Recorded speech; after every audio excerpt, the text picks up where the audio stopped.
Herre, men som vi får stadfeste den velsignelse som Guds ord sier at det allerede er lagt på barna, sånn at vi vet det.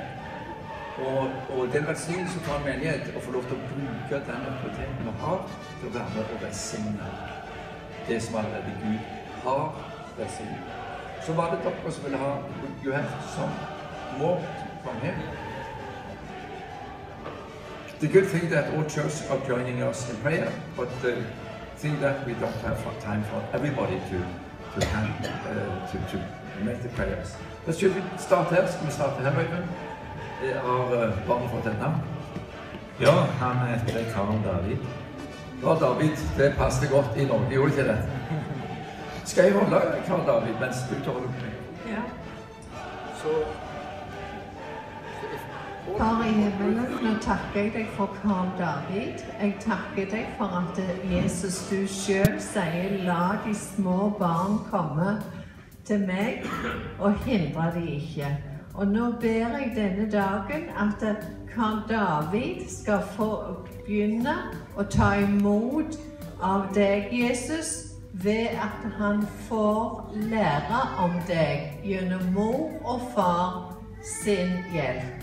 Så vi bare sier velsignelse, velsignelse over dine planer, over Karl David sitt liv. I Jesu navn. Amen. Far i himmelen, nå takker jeg deg for Karl David. Jeg takker deg for at Jesus, du selv sier, la de små barn komme til meg og hindre de ikke. Og nå ber jeg denne dagen at Karl David skal få begynne å ta imot av deg, Jesus, ved at han får lære om deg gjennom mor og far sin hjelp. Så vi bare sier velsignelse, velsignelse over dine planer, over Karl David sitt liv. I Jesu navn. Amen.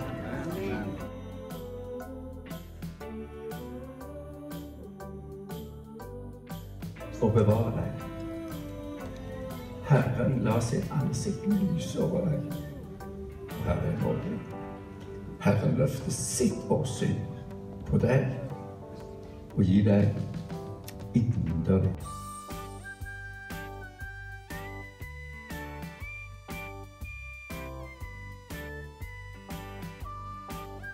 Den bønnen står det i Guds ord at vi skal be. Og så står det at når vi løfter vår røst, når vi taler ut velsignelsen, så vil Herren velsigne. Amen.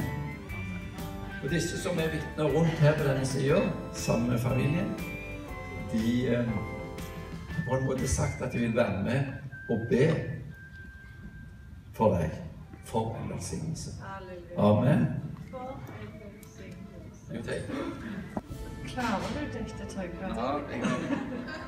Sånn. Oi. Hva må du? Ja, far, nå bare ber jeg igjen for Juanita. Jeg velsigner meg, sånn jeg har fått velsigne meg i hjemmet tidligere, og jeg takker deg, Gud, for det at do you want me to speak in English? Yeah, okay. So, Father, in the name of Jesus, I just pray for Juanita again, as I did in the home after she was born. And I felt so strongly that time that you have a certain plan and a purpose for Juanita's life, her life. So I just bless you, Juanita, in the name of Jesus. Amen. You want Margrethe? Come over here.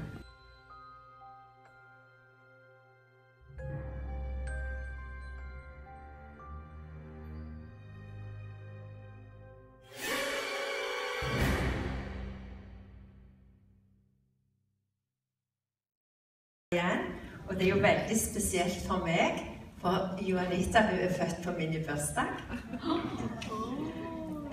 Og jeg har et ord til dere, eller til Juanita.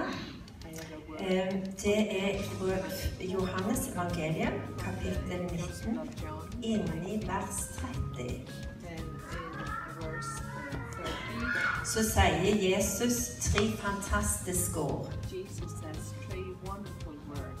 Det er fullbrakt. Det er fullbrakt for Johanita. Ja, det er fullbrakt for deg. Og Salme 23 begynner med Herren er min hyrde, jeg mangler ingenting. Så jeg vil si til deg, Herren hyrde, du mangler ingenting.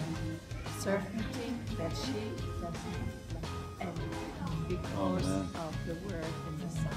Halleluja. Og takk, Jesus, for du er stor bistand til hverandre.